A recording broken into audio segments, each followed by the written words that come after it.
ನಮಸ್ಕಾರ ಸ್ನೇಹಿತರೆ challenging star Darshan ಅಭಿಮಾನಿಗಳಿಗೆ ಮುಂದಿನ 2 ದಿನಗಳು ತುಂಬಾ ಮಹತ್ವದವಾಗಿದೆ.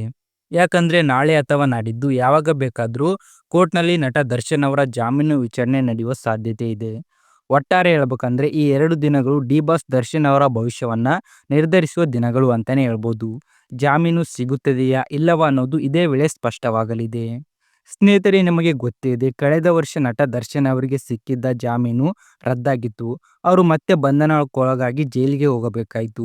ಆ ನಂತರ ದಿನದಿಂದ ಇವತ್ತಿನವರೆಗೂ ಜೈಲಿನಲ್ಲಿ ಸಾಕಷ್ಟು ಕಷ್ಟಗಳನ್ನು ಎದುರಿಸುತ್ತಿದ್ದಾರೆ. ಸಾಮಾಜಿಕ ಜಾಲತಾಣಗಳಲ್ಲಿ ಹಾಗೂ ಅವರ ವಕೀಲರ ವಲಯದಲ್ಲಿ ಫೆಬ್ರವರಿ ತಿಂಗಳಲ್ಲಿ ಖಂಡಿತವಾಗಿಯೂ ಜಾಮೀನು ಸಿಗಬಹುದು ಅನ್ನೋ ವಿಶ್ವಾಸದ ಮಾತುಗಳು ಕೇಳಿ ಬಂದಿವೆ. ಅಭಿಮಾನಿಗಳಲ್ಲೂ ಸಾಕಷ್ಟು ನಿರೀಕ್ಷೆ ಇತ್ತು. ಆದರೆ ಇದೀಗ ಹೊಸ ತಿರುವೊಂದು ಸಿಕ್ಕಿದೆ. ಪರಪ್ಪನ ಅಗ್ರಹಾರ ಜೈಲಿನಲ್ಲಿ ಸಿಸಿಟಿವಿ ಕಣ್ತಪ್ಪಿಸಿ ಒಬ್ಬ ಪೊಲೀಸ್ ಸಿಬ್ಬಂದಿ ದರ್ಶನ್ ಅವರನ್ನ ಭೇಟಿಯಾದ ಘಟನೆ ನಡೆದಿದೆ ಅನ್ನೋ ಮಾಹಿತಿ ಹೊರಬಂದಿದೆ. ಈ ಘಟನೆ ನಿಜವಾಗಿದ್ದರೆ ಅದು ಕಾನೂನು ಪ್ರಕ್ರಿಯೆಗೆ ತೊಂದರೆ ಉಂಟು ಮಾಡಬಹುದು ಅನ್ನೋ ಮಾತುಗಳು ಕೇಳಿಬರುತ್ತಿವೆ.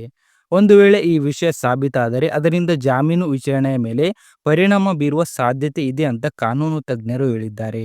ಅಂದರೆ ಜಾಮೀನು ಸಿಗುವ ಸಮಯದಲ್ಲಿ ಇಂತಹ ವಿವಾದಗಳು ಎದುರಾಗೋದ್ರಿಂದ ಪರಿಸ್ಥಿತಿ ಸ್ವಲ್ಪ ಸಂಕೀರ್ಣವಾಗಬಹುದು. ಏನೇ ಆಗಲಿ ಸ್ನೇಹಿತರೆ, ಅಭಿಮಾನಿಗಳು ಆಶೆಯಂತ ಒಂದೇ, ನ್ಯಾಯಸಮ್ಮತವಾಗಿ ಕಾನೂನು ಪ್ರಕಾರವೇ ದರ್ಶನ್ ಅವರಿಗೆ ಜಾಮೀನು ಸಿಗಲಿ ಮತ್ತು ಅವರು ಬೇಗನೆ ಹೊರಬರಲಿ. ಮುಂದಿನ 2 ದಿನಗಳ ತುಂಬಾ ಕ್ರಿಟಿಕಲ್. ಕೋರ್ಟ್ ತೀರ್ಪು ಏನಾಗುತ್ತೋ ಅನ್ನೋದು ಕಾದು ನೋಡಬೇಕಾಗಿದೆ.